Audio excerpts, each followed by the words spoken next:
I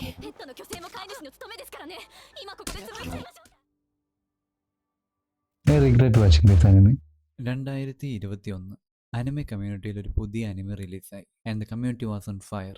കാരണം ഈ anime അന്ന് ഭയങ്കര കോൺട്രവേഴ്ഷ്യൽ ആയിരുന്നു. പലതരം ബ്രൂട്ടൽ അനിമേസ് ഞാൻ കണ്ടിട്ടുണ്ട്. എൽഫിയൻ ലൈറ്റ്, ബെർസെർക്ക്, ഡെവിൽമാൻ ക്രൈ ബേബി, അനദർ, അങ്ങനെ പലതും.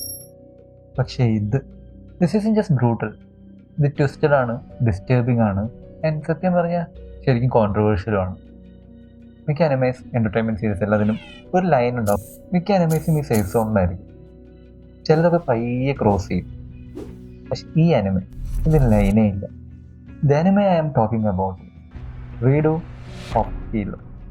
It all starts with Keyaru. ഈ ലോകത്ത് ഒരു സ്പെസിഫിക് യൂണിക് സിമ്പിൾ ദേഹത്ത് വരുമ്പോൾ അവർ ആ ടൈപ്പ് ഹീറോയായി മാറും. നമ്മുടെ കയറു ഹീറോ ആയാണ് ആവുന്നത്. ഹീറോ ആയതിനു ശേഷം അവൻ ഹീറോ പാർട്ടിയിൽ ജോയിൻ ചെയ്യും. ഈ പാർട്ടി ഡീമൺ ലോർഡിനെ ഡിഫീറ്റ് ചെയ്യാൻ വേണ്ടിയിട്ടാണ് ഫോം ചെയ്തിരുന്നത്. നോർമലി ഹീറോസ് അവിടെ വേർഷിപ്ഡ് ആണ്. പക്ഷെ കൈറുവിന്റെ കാര്യത്തിൽ ചെറുതായിട്ടൊന്ന് പാടും. കാരണം കൈറു ആരെ ഹീൽ ചെയ്താലും അവരുടെ ട്രോമ, പെയിൻ ആൻഡ് എമോഷൻസ് എല്ലാം ഇവനും ഷെയർ ചെയ്യും. അതായത് അവരനുഭവിച്ച ട്രോമാസ്, അവരനുഭവിച്ച പെയിൻ, അവരനുഭവിക്കുന്ന എമോഷൻസ് എല്ലാം ഇവനും ഫീൽ ചെയ്യും. അതുകൊണ്ട് തന്നെ കുറച്ചുപേരെ ഹീൽ ചെയ്ത് കഴിയുമ്പോൾ കൈറുവിന് ഹീലിംഗ് തന്നെ പേടിയാവുന്നു. അങ്ങനെ കൈറു ഇനി ആരും ഹീൽ ചെയ്യില്ല എന്ന് തീരുമാനിക്കും. പക്ഷെ ഹീൽ ചെയ്യാത്ത ഒരു ഹീലറിനെ കൊണ്ട് ഹീറോ പാർട്ടിക്ക് എന്തായാലും ഗുണമില്ല. അതുകൊണ്ട് ഹീറോ പാർട്ടിയുടെ ക്യാപ്റ്റനായ ഫ്ലെയർ അവനെ ഹൈ ഡോസേജ് ഡ്രഗ്സിലേക്ക് അഡിക്റ്റഡ് ആക്കും. എന്നിട്ട് ആ ഡ്രഗ്സിന് വേണ്ടി എന്തും ചെയ്യുന്ന ഒരു സ്ലേവ് ആക്കി അവനെ മാറ്റും.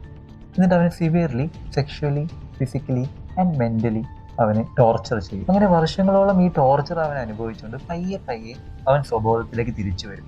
ഇങ്ങനെ സ്വഭാവത്തിലേക്ക് തിരിച്ചു വന്ന് അവൻ പയ്യെ അവൻ്റെ ഹീലിംഗ് മാജിക്കിൻ്റെ ഫുൾ പൊട്ടൻഷ്യൽ അൺലോക്ക് ചെയ്യും.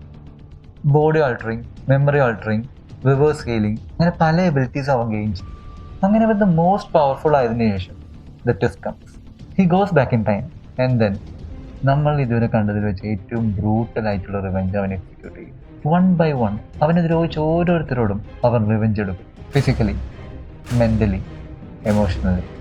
ഈ animal there are things I like, there are things I don't like. ഇഷ്ടപ്പെട്ടില്ലെന്ന് തോന്നാം. ലെറ്റ്സ് ബി ഓണസ്റ്റ്, എനിക്ക് റിവെഞ്ച് സ്റ്റോറീസ് എല്ലാം ഭയങ്കര ഇഷ്ടമാണ്. Yes, and this animal it takes revenge to the next level. ഒരുമാതിരി മറ്റേടത്തെ ലെവൽ. Look, I will be honest, ഈ അനിമയിൽ revenge it's unjustifiable, cruel and morally wrong, but it's understandable. Second, it's a story of a villain and I like that. ഇതിൻ്റെ animation നല്ലതാണ്, story plotting ശരിക്കും നല്ലതാണ്. Things I don't like. Revenge is okay, but ഇവിടെ it goes to far. ചില സീൻസിലൊക്കെ like extreme sexual violence ഒക്കെ ഉണ്ട്. അതൊക്കെ ചില സമയത്ത് ടോട്ടലി ഡിസ്റ്റർബിങ് ആയി തോന്നും. ആൻഡ് ഇതിൽ എക്സ്ട്രീം സെക്ഷൽ കണ്ടൻസ് ഉണ്ട്. ചില സമയത്ത് ഇറ്റ് ഫീൽസ് ലൈക്ക് ഇത് എൻ്റയർലി അനിമേലും ഒരു ബോർഡർ ലൈനാണ് തോന്നിപ്പോൾ. അതെനിക്ക് അത്ര ഇഷ്ടപ്പെട്ടിട്ടില്ലായിരുന്നു. നിങ്ങൾക്ക് ഇതൊക്കെ ഓവർലുക്ക് ചെയ്യാൻ പറ്റുമെങ്കിൽ ഇത് സോളിഡ് ബ്രൂട്ടൽ അനിമ. ഞാൻ തുടക്കത്തിൽ പറഞ്ഞില്ലേ ഇത് ഭയങ്കര കോൺട്രവേഴ്ഷ്യൽ ആണെന്ന്. വളരെ ഡീറ്റെയിൽ ആയിട്ട് കൈറുവിൻ്റെ റിവെഞ്ചും സെക്ഷൽ ഹറാസ്മെൻറ്റും ബ്രൂട്ടാലിറ്റിയും എല്ലാം കാണിക്കുന്നത് കൊണ്ടായിരിക്കാം കോൺട്രവേഴ്ഷ്യൽ ആയി. ഇത് 2 വേർഷൻസിലാണ് ഇറങ്ങിയിരിക്കുന്നത്. ഒന്ന് സെൻസേർഡും പിന്നെ അൺസെൻസേർഡും. ആൻഡ് ഇത് സ്ട്രിക്ട്ലി 18+ ആണ്.